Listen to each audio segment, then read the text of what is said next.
Currently 1-1 between No Tomorrow and Superstars for the first match of Phase 2, the HGC North America. Currently 1-1. It's been interesting to see how these two teams have made their adjustments. You can definitely see where there's still some adaptations to be made between both of the teams. Yeah, they're trying to figure it out. And with the new roster, and even just one player being different, a lot of teams are like, it's forfeits the same. It's like the exact same thing. It is totally different. To rely on a certain person, what they say and how they say it can mean one thing different than like the next guy, you know, when it's like, I need pressure, like what does that mean? It's such a vague statement. But in gaming, that can mean like, 20 different things, and each team have their own interpretation. So working on those type of things, it's just definitely not smoothed out. And we can see that and identify that not only just in the play of the teams, but also the synergy between some of the players. Well, let's see where game number 3 is going to take place. Superstars, having lost the last game, has chosen first pick. No Tomorrow chooses Cursed Hollow for game number 3. Cursed Hollow, nothing stands out as a major advantage for either way as well when it comes to this map. I'm just going off of generally what we've seen from these teams throughout all of Phase 1, just the players individually, but then also a team strength, right? So if we know one to be better at rotations, better at macro, is in a map that complements that. And I don't see, again, anything for either one of these. The only one that stands out for me, maybe like a No Tomorrow Towers. They had a lot of nice pressure and rotations last time we saw them on it. But other than that, Superstars, with how slow they're playing, any map that complements late game is the biggest thing for me. Definitely not ones that you can lose an early game advantage against snowballed upon. I would love to see something like Jason, Abathur, and then the rest of No Tomorrow be able to play around that with maybe like an Abathur Greymane and Abathur Genji possibility from No Tomorrow. We have yet to see Genji. He's been banned in the first bans and then later on. Superstars banning Dahaka though. Maybe they're going to be looking to pick up Abathur. Yeah, I think it's going to allow No Tomorrow to just ban the Abathur. I don't think there's any way it makes it through. So Abathur is not only very successful right now, he is a, certain maps, certain circumstances, everybody just goes, you just can't let your opponents have that. Anytime you see the Dahaka ban on this map, it just flat out goes, okay, we really want the Abathur. Like, I'm surprised at how often we've seen teams do that and just be like, are you going to let Abathur through? If anything, most of the time, if the Dahaka is the first ban, I'm assuming that's an Abathur ban. And if not, then I'm like, huge advantage for me. Already misplaying the draft early on. Yeah, the only thing I can think of is maybe if you're wanting to let it through so that you can really get something else that is that important to you that you're willing to play versus that. But there it is. Abathur and Dahaka banned, 2 globals already off the battleground, or off the field of availability to pick. A noob Genji in the next rotation for No Tomorrow. It's a map that accents it the most. It makes the most amount of sense to move into it. Said that a lot. We've seen a interesting priority on Genji here in North America for these two teams. He's shown up in the ban phase, opening ban phase of game number 1. Game number 2, we didn't even see him until second, or did we see him up at the first still? We saw him in second. Are you talking about Genji? Yeah. Yeah, he was in the second bans. Saw him in the secondary ban phase. So Malf, Fear of the Support Choke, that one's not weird. No, Genji. Over the Anubarak, that seems interesting. You either go Malf and Noob or a Noob Genji, in my opinion, in that rotation. You go, if you're afraid of the support choke, I don't think there's anything wrong with the Malf. You just have to think about all of your comp whenever you commit to the Malfurion versus if you go into the Noob. If they commit those resources into the map in those bans, you should be able to gain something in those drafts. A Noob was a given. What do you think of the Tassadar? I think we've seen a rotation like that happen before, even at the midseason brawl. Yeah, it's essentially posturing. It says that you can go 3 routes now. You can move into the Ariel's trifecta still and have Uther replace. Well, that's not even true, actually. By picking up the Uther, you can't. It's just a Tracer or an Illidan is what that indicates. I was going to say you can hybrid into the trifecta, or you can hybrid into a different route, which is the hyper carry. But no, this one with the TAS and the Uther, they're saying 100% Illidan, Tracer. What are you afraid of? What are you not afraid of? I am definitely not afraid of the Illidan out of those two compared to the Tracer. Tracer is not as good overall, but with Genji, I feel like I can get more reliable kills if I go Illidan into Genji into Illidan than I do into Genji into Tracer. It's just what Superstars can play. Like, what has Srey been able to adapt into? Yeah. Because it's probably Yoda playing that Tassadar. I would say This isn't a stab for any Tassadar players out there in the world. At least on Tempo Storm, our thought process for a lot of the time was, if you were put on Tassadar, and the meta changed to where the Tassadar essentially was needed to be played by a different player, just put him on him. He's pretty easy to be impactful, and you gotta really derp pretty hard to mess him up hard enough to lose the video game because of your Tassadar. I'm not taking away from what you have to say, but if any character was the one where I'd draft it and be like, seriously, you don't play Tassadar competitively, today's the day to learn, like, is that hero. I'd just be like, go, run, my young one. Hit E when you're about to die. Sometimes you press R, and most of the time, this is the guy you just face roll Q. I'm not sure that Superstars would have triple supported with Uther, Tassadar, and Ariel, but it was still scary enough for No Tomorrow that they just did not want to deal with it, so they used their ban for that. That's exactly what I was. When you heard my thought process, I was like, "This is a fear." Oh wait, not with these two. That's no longer a problem. No Tomorrow disagrees. They just flat out were like, "Nope, not today." Banning it out. Wombo! And bringing out the Wombo. We've got ourselves the Diablo, Zeratul, Void, APOC, Dream. So now, again, counter momentum and heroes that can deal well with that. I still wouldn't hate the Tychus. It doesn't fit the composition of Superstars. It's going to be, my guess is the Illidan. It makes the most sense for macro play. Tracer's more one-dimensional.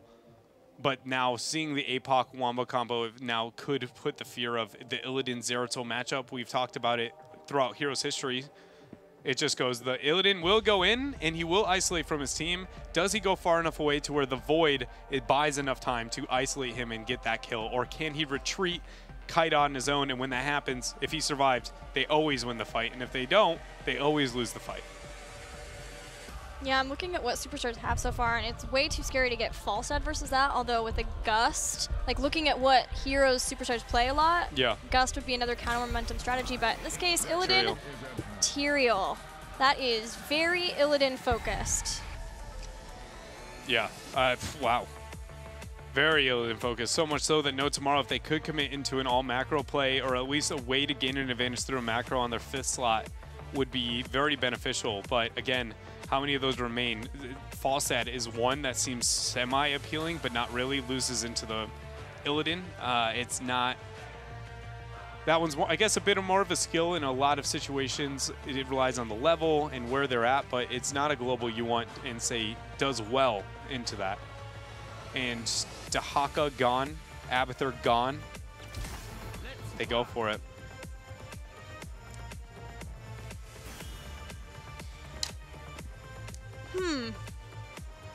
So Illidan Tassadar gets more shields from Tyrael, maybe a Divine Shield from Uther too. Potentially Judgment, Illidan? Like Judgment plus the Hunt? So that is no, because of a couple of variables. So you could argue into the Malfurion that it's like going to be one of those weaker ones that you want to dive into. There's a lot of squishies on the opposite side, but my argument against it would just be based on the fact that a full blow for blow on the lack of damage that exists on one side and how much Illidan problem and how much focus into the Illidan we've seen on the other. The only way we see Superstars really fall behind is through heavy macro, through the Falstad gaining those advantages. But in a full team fight later in parts of the game, there's no place where they lose fights. Illidan will win, even with the Zeratul. They don't have enough single target damage. They don't have enough blow up. It's, we're going to counter Wombo and maybe go blow for blow, but Tyrael should be able to stop that. So then if you look at the other opportunity, if you go full isolation, Zeratul thrives even better in those circumstances because Illidan dives, Judgment dives, everybody's voided. You just lost the whole fight every single time. So it's one of those where the win condition is so niche and the counter is so niche, it removes that secondary approach for both of these compositions. Yeah, we've seen the Hunt versus Genji specifically after he uses Deflect, but in that case, it's really scary with Twilight Dream as a possibility, Void Prison, even Falstad to try to reset. So let's get into this game, see how the Wombo's executed, see how the Illidan even executed for Superstars. Game number 3.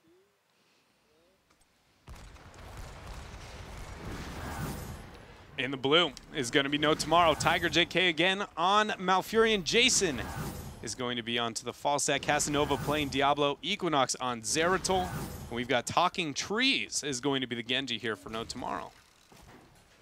In the red, the members of Superstars, Srey playing that Illidan. That's new. Hosty playing Tassadar.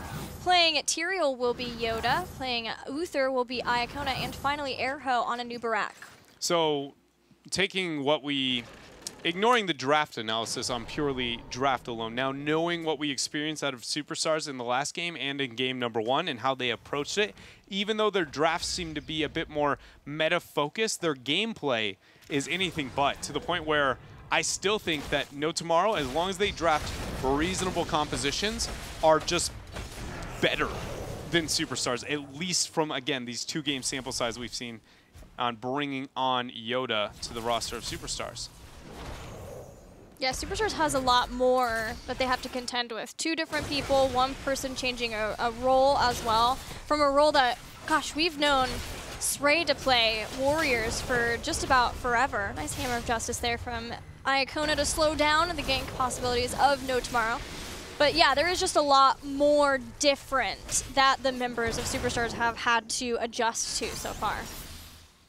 Yeah, it's just, I don't know. I'm looking forward to watching Srey specifically into this matchup because, again, not only is it that role swap for him, but it's a skill matchup, a long-standing one of the Zeratul on one side, Illidan on the other, and just how can you get that dance, because Illidan does play very unique, you know, compared to every other character in Heroes of the Storm. When he is effective, he feels very different than every other hero. But we are half a second or 30 seconds away from what is going to be the Giant phase spawning. I expect to see Illidan be the drawback here for Superstars. Zeratul should be that one for No Tomorrow. And then both teams hope for the respective oh, man. Their respective? Tributes. Woo! Nailed it. Got him. So Zeratul and Diablo snuck down, took the vision of Superstars to check and see if that is a possibility that Superstars are going to go get their Giants too, at least make them try to take that back. Giants spawning now. They're going to move in. It looks like it's an invade. Genji's the only to show for now. Yeah, so that vision was to try to scare away Superstars from being able to get their Giants. Still going after it now. A lot of resources of No Tomorrow have been dedicated to this invade. They have. And it's gonna pay off. There's nobody pressuring anything else on the map. So, like, No Tomorrow, a new Barak can't push out. He isn't winning his lane. He's definitely not going to be winning his lane over that small window. Falstad into Tyrael, there's nobody who pulls ahead far enough there either. It's a smart way to commit your resources because Superstars doesn't have the individual 1v1 matchups to push out and be like, well, at least we took your front wall. Yeah. It's just like, they can't do anything over this 30-second window. Might as well invade. That pulled back Illidan to defend and allowed No Tomorrow to keep pressure up in the mid. Now the tribute spawning up in the top. Who heads up? Who goes? It looks like everybody. It's going to be a party. Starting out with Srey. Wow, a lot of rotations here from No Tomorrow as they commit many members. Zeratul getting the pressure out, and the members of Superstars survive. It's going to be a tribute cost over to them. Can they get the turnaround now? Because again, you do not open a team fight properly into a Illidan composition. You usually lose it in the long run. But a new Barak, in fact, is going to be the one going down. The roots are there. Nice zone on to Superstars. 2 members down. No Tomorrow wins the fight. First 2 kills of the game. They do pay for it with the tribute, leaving Tyrael up in the top to get that. But it does give No Tomorrow a little experience advantage. And as they head back in the lanes, they'll be hoping to carry that forward. They will be looking to get that off.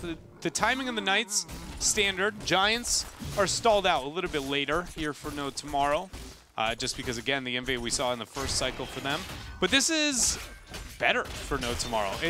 The teams that you see back out and get Giants, it's not necessarily that it's a huge advantage if you end up getting them. You're just banking on the coin toss, right? And you just would rather be the team that goes, well, at least we go blow for blow than trying to take a fight that you may lose and everything snowball against you here.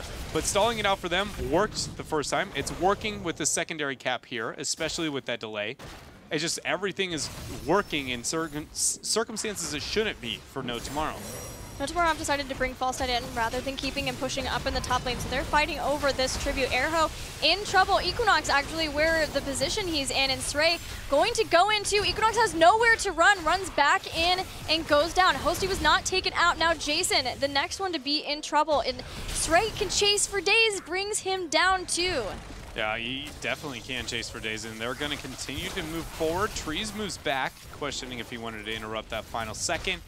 And, you know, the Giants were moving up on top, so No Tomorrow, they did want to delay, but at the cost of 2 members, that was too many resources, right? It just was not according to plan. And we talk about the adjustment of the new members on the roles and everything and such. We're looking at Srey specifically. I'm very afraid for what this game is going to happen in the later parts of this game. Even if Equinox gets this through Vorpal, which he will, yeah, that's going to be another pick. As team fights end up going down, watch Srey and how often he uses his Q. So one thing, when you play Illidan, this is just off of this game alone. This is the only time I've ever seen Srey play Illidan. He spams his Q. That is the last thing you want to do on Illidan, because his Q does negative damage. It is just flat terrible damage. To where most of the time you actually lose it. Not only you're losing a potential gap closer in some situations, you're losing flat out damage in some situations. And I would like to see him hold back on that. It's just, it's showing right now that he is, yes, he knows his cooldowns are going to be up, but he's essentially getting an ineffective trade on that hero, and it shows that he has not been as well versed on what the min-max of that character. And so if this carries over to team fights, I see him just dying in a lot of these. He's not getting the trade that he would want on an Illidan. Yeah, dive is also another possible escape once you pick up Friend or Foe at level 4. So we'll see how that goes for Superstars. No Tomorrow finally get their own tribute with their level 10 advantage. It is the Wombo combo of Apocalypse with Void Prison for that team. They also have Dragon Blade, Gust, Twilight Dream, all in the works, all possible for those team fights. Making it happen here, Gilly. All in the works. The boss cycle around. Yoda does end up setting, you know, his escape route here, sniffing out that the flank might be there. Oh. Saints. He's got Q up in a couple of seconds here. This would be huge to get the kill after getting Sank too. He's going down. Well done, No Tomorrow. Finally taking out Tyrael, although Yoda buys a lot of time. Rotations going in. Void Prison used. Tiger JK at the front of the battle. And there's the Cocoon. Man, the fact that Tiger JK didn't get that pressure out, that was so very huge. Now he should be there to be able to get the heals and the peel necessary. Casanova survives.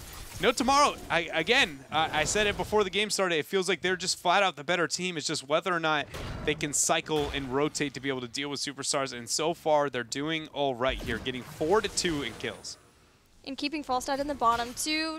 Another tribute will be up soon. This is Curse Point for Superstars, so an important one again for No Tomorrow to win. Nice attempt there for an initiation. Flight in for the Falstad. The tribute's up. The rotational advantage is going to be there for Superstars.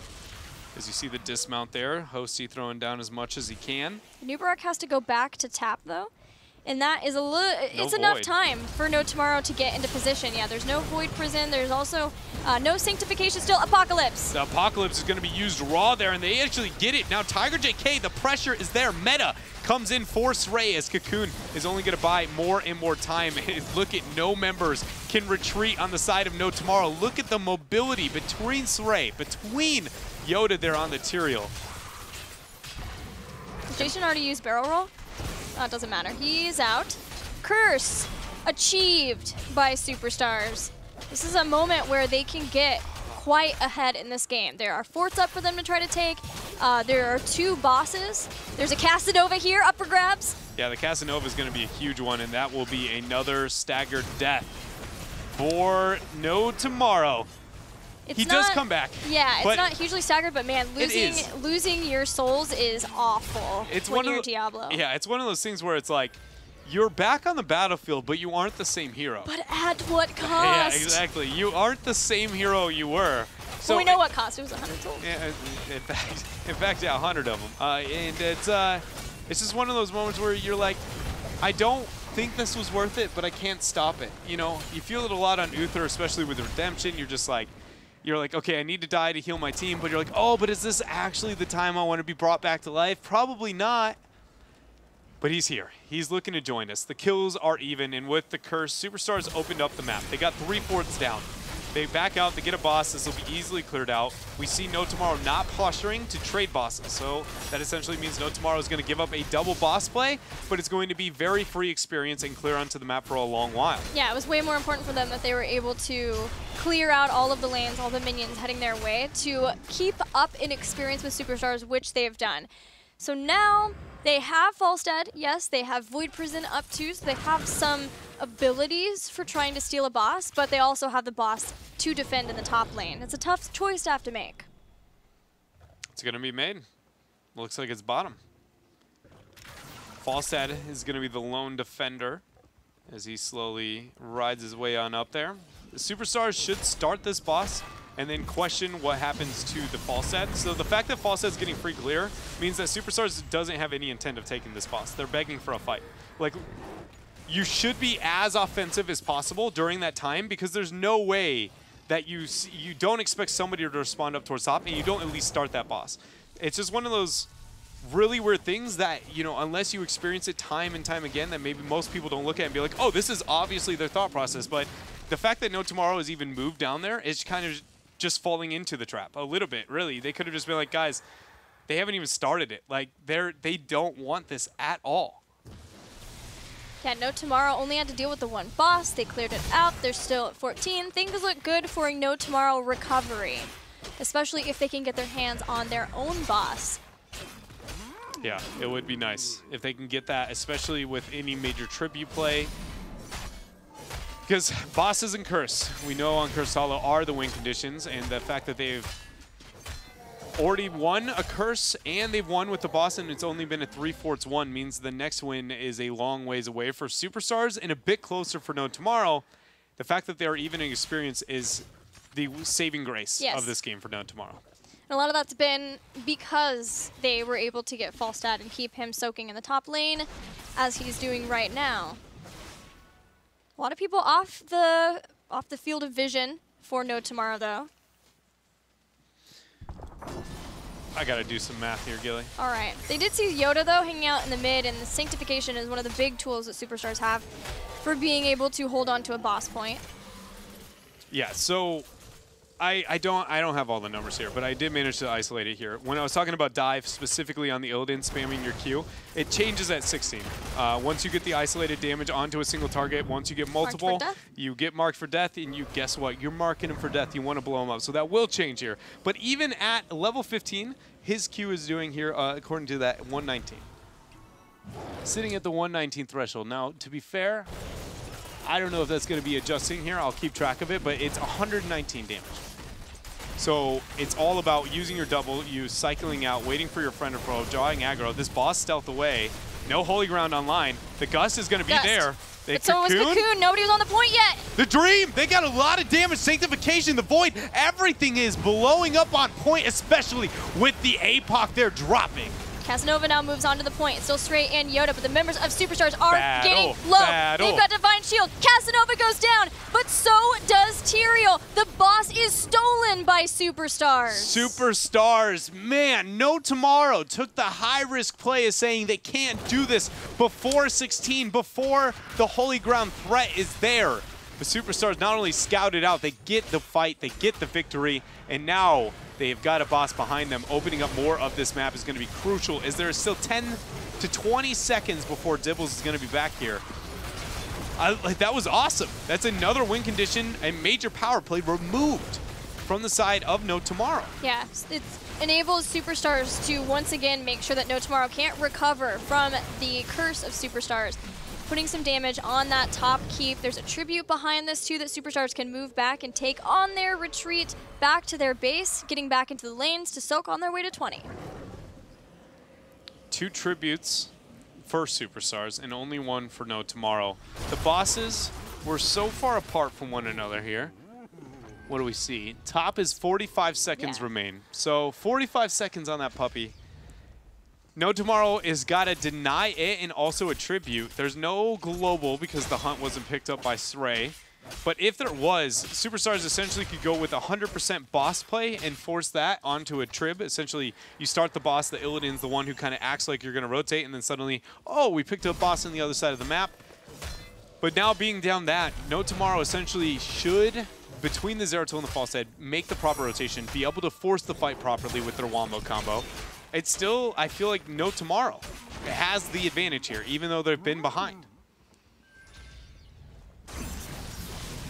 They're going for another fight. Casanova dives in, gets separated with Holy Ground. Gust. That's not a cooldown you want to pop that early. 6 seconds before Sanctification's back online, you see Srey. He wants it. There's no fort here to retreat to. No Tomorrow's going to get split. Just going to be a lot of trade there. Yoda goes in another Holy Ground. He's isolated. Equinox moves in. He gets a bit of poke. There goes the burrow from Urho. Another knockup. Cocoon's dropped. Equinox suplexing over, but Yoda is fine. He's just a Tyrael. Holy Ground and splitting up here. Tribute's up on top. Falstad is questioning if he wants to get the flight out. This should be No Tomorrows.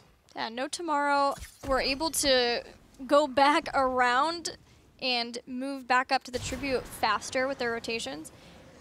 They even have people in position to stop the rotations of Superstars so that No Tomorrow can guarantee the Tribute. 2 versus 2 Tributes.